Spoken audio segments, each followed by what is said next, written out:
Before the world decided Africa was poor, before they decided Africa was backwards, before anyone tried to tell you Africa had nothing of value, Africa had already built empires that control global wealth. This is part 5 of Africa Before the Myths, and today we're going to go deep into the truth few people are ready to face. Africa funded the world. We're not talking theory, we're talking historical fact, backed by evidence you won't find in your high school textbooks. Section 1. Africa as a global economic power. Africa's wealth was enormous, diverse, and structured. West Africa alone supplied up to 60% of the world's gold by the 1300s. North Africa, the Nile region, and the Horn of Africa controlled trade routes connecting Africa to the Mediterranean, Middle East, and India. Cities like Timbuktu, Gao, and Djinn weren't just towns. They were financial knowledge capitals attracting traders from across the globe. Take Mansa Musa, emperor of the Mali Empire. In 1324, he made a pilgrimage to Mecca with tens of thousands of people and hundreds of camels carrying gold. The caravan distributed so much gold that it caused inflation along its routes.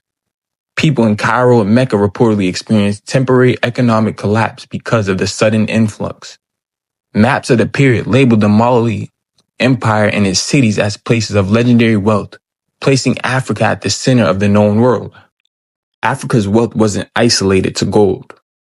Salt from the Sahara was considered more valuable than gold in some regions, essential for preserving food.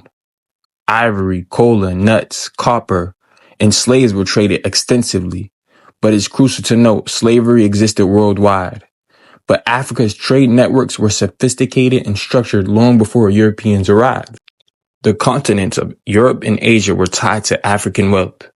Venice, Genoa, and other trading hubs depend on African gold for coinage. Indian and Chinese merchants traded textiles, spices, porcelain for African resources. So if Africa controlled wealth, knowledge, and trade networks, why does history teach us the opposite? To answer that, we need to understand what happened when power meets envy. To start off, Section 2, Mansion of Knowledge and Strategic Wealth. Africa didn't just have gold. Africa had institutions. Timbuktu housed the University of Sankore, one of the world's oldest centers of learning. Thousands of students study astronomy, law, medicine, mathematics, philosophy, and theology. Manuscripts from Timbuktu numbered in the hundreds of thousands, preserved for centuries. Libraries weren't just libraries. They were banks of knowledge containing information vital for administration, trade, and navigation. Wealth and knowledge together created powerful, self-sustaining societies. Mali and the Songhai empires could fund armies, maintain infrastructures, and dominate trade networks across the continents. African leaders understood economic leverage centuries before Europeans thought about capitalism in a modern sense.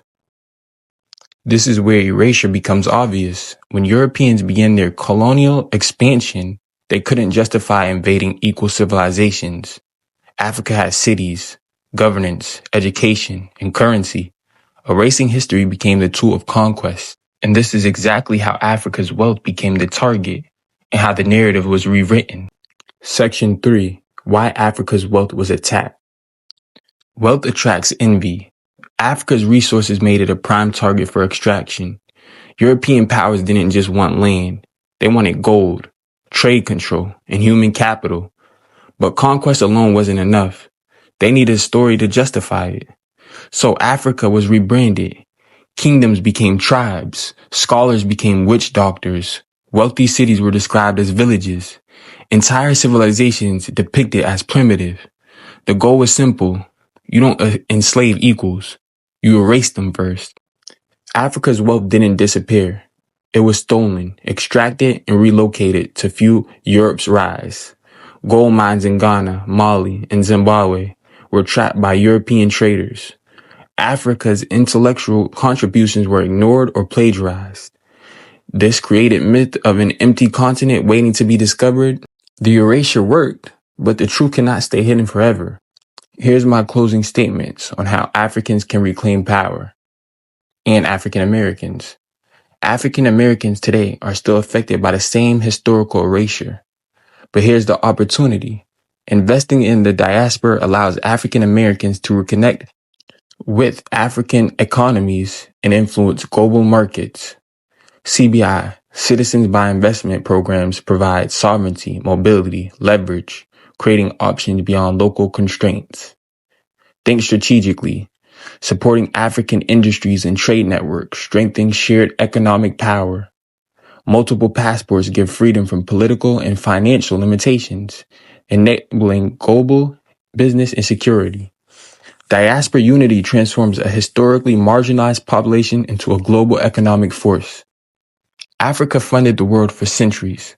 Now, African Americans have the chance to fund themselves and build generational power that can't be taken away. This is ZEESTAYLOW. Remember who you were before they told you who you are, and start acting like the architects of global power you always were. Peace.